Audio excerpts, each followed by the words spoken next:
When we ended our last video, we'd just arrived in Gore, the city renowned for trout, oats,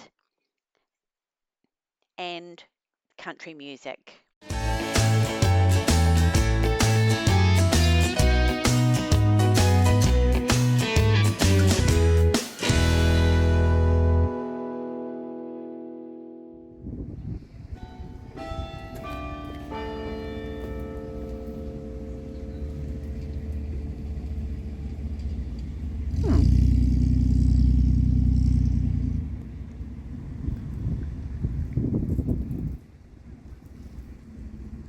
It doesn't chime the hours. 5 minutes later. Well, it does chime the hours.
We spent 3 days in Gore, parked in the RSA car park beside this amazing mural.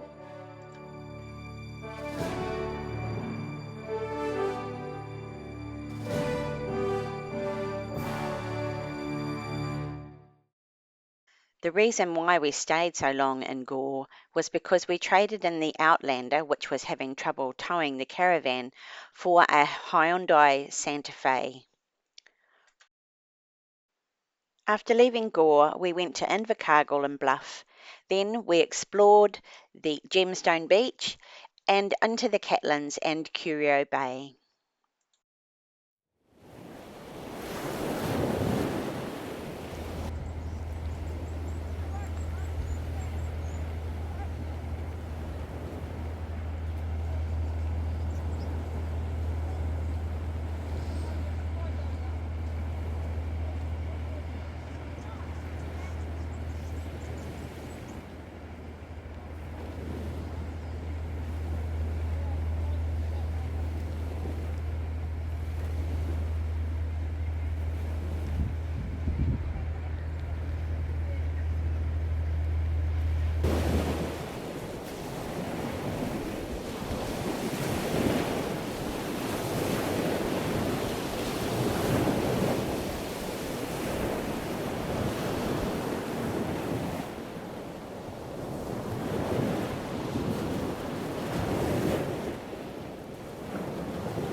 Back at Invercargill, we discovered the amazing Queen's Park Botanical Gardens.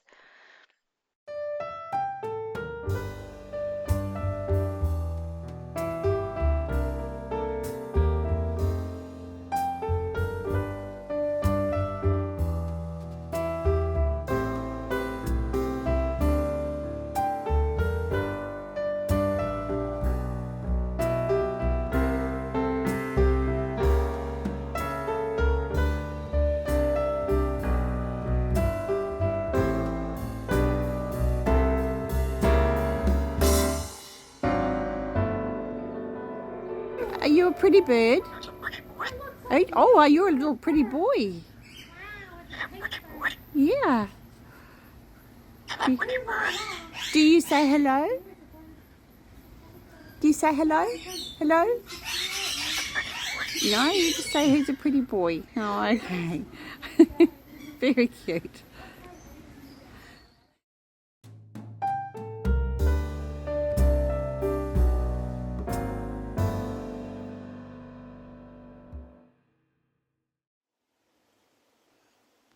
So I was a little bit disappointed with Niagara Falls. As you can see, it's not quite what the name suggests. I think someone was playing a bit of a joke back in the day. Getting down to the falls was a little bit of a hazard in the slippery track, but we managed to get back all right unscathed without slipping over.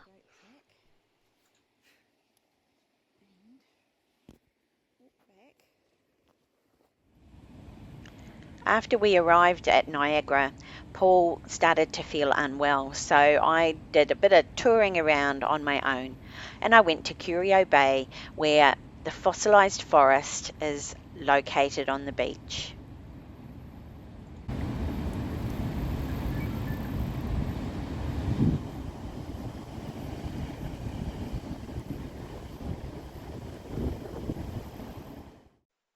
Unfortunately, my photos don't do the fossilised forest much justice, but it was quite incredible that you could see the wood in the sand or in the stone, and you could see the trunks of the trees in the banks that were behind the beach.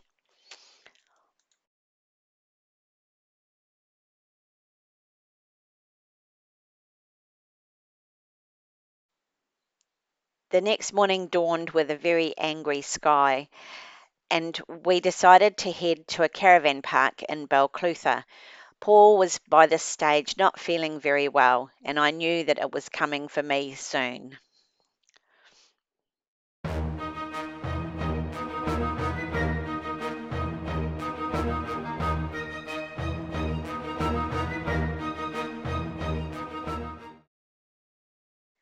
So by the time we got to Dunedin, Paul was starting to feel a little bit better. He went on a push bike tour around the city, and of course, he discovered St. Paul's Cathedral.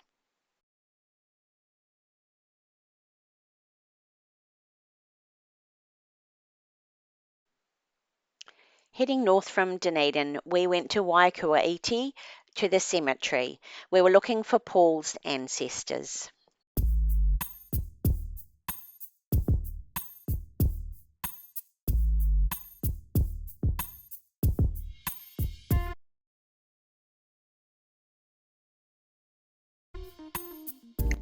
It was then on to Oamaru and the amazing architecture of that lovely little town.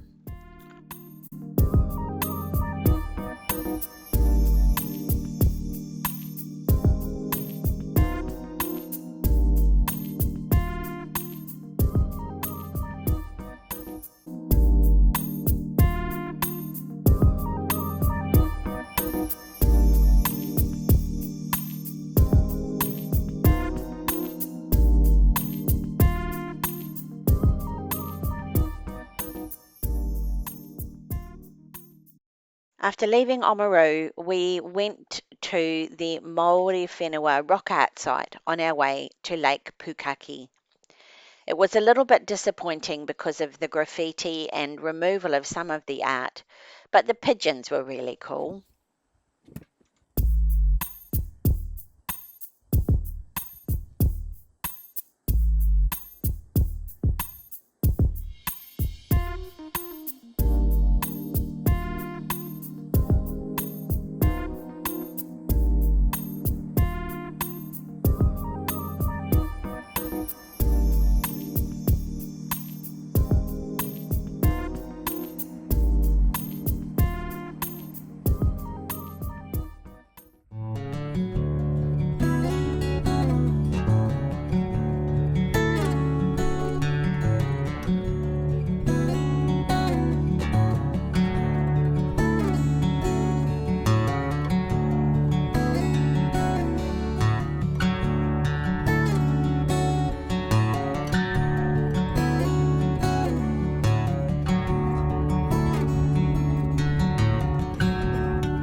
It was a beautiful day driving up the Waitaki Valley.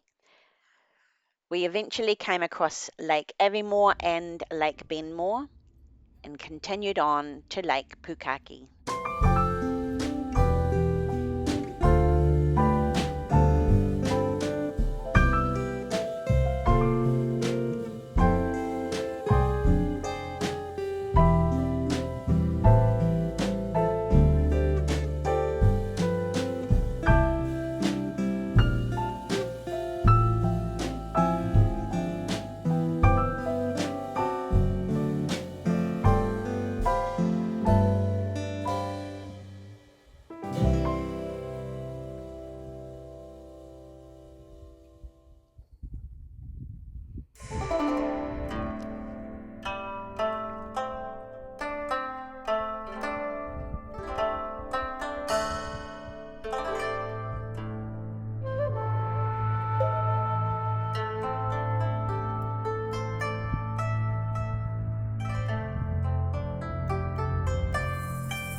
We left Tekapo on our last leg in the South Island.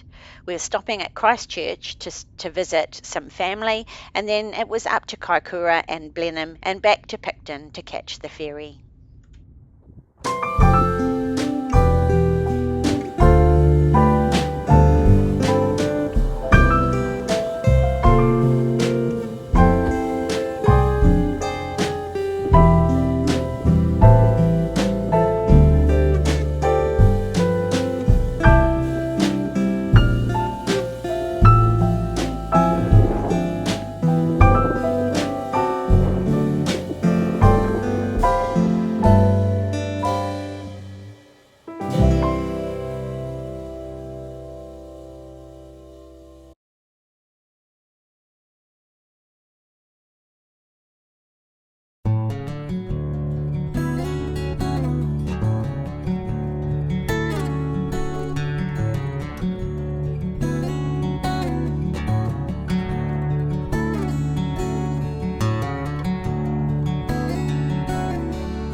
On our way north from Christchurch, we stopped at a vineyard in Waipara called Tawley's Wines. We had a dinner on the deck and a lovely bottle of wine between us and spent the night overlooking the vines.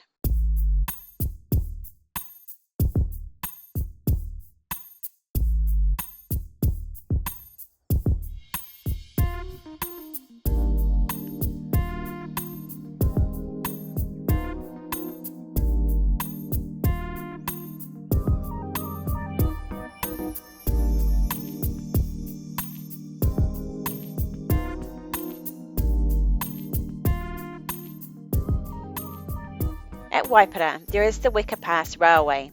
You can catch a steam train from Waipara at the Glenmark station up through the Weka Valley.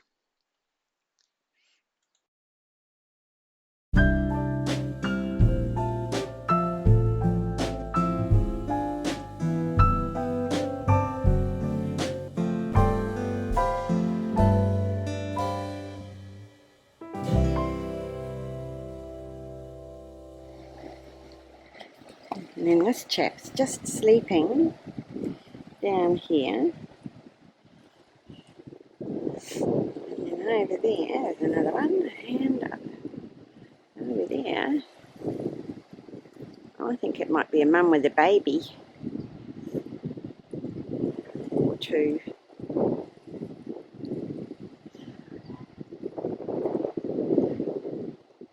She's watching Paul,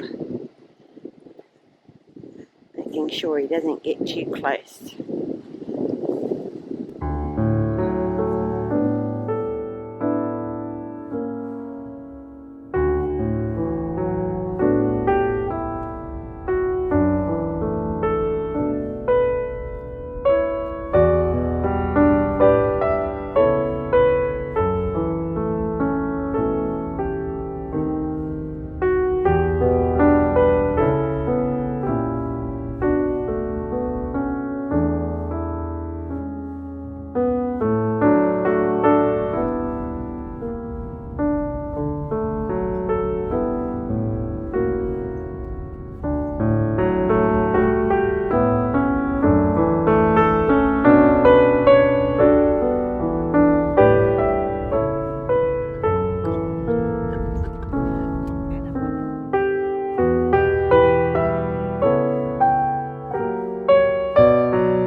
After our night at Lake Rerewhakaaitu, we woke up the next morning in a -2 degrees frost. It's the coldest we'd had since we'd been on our trip.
We left Ardmore Air Base early, wanting to get through Auckland before the traffic got too busy. It meant that we got home earlier in the day, which was great. We were really pleased to be home. It had been a long trip and a hard one, but we'll be back to do it again.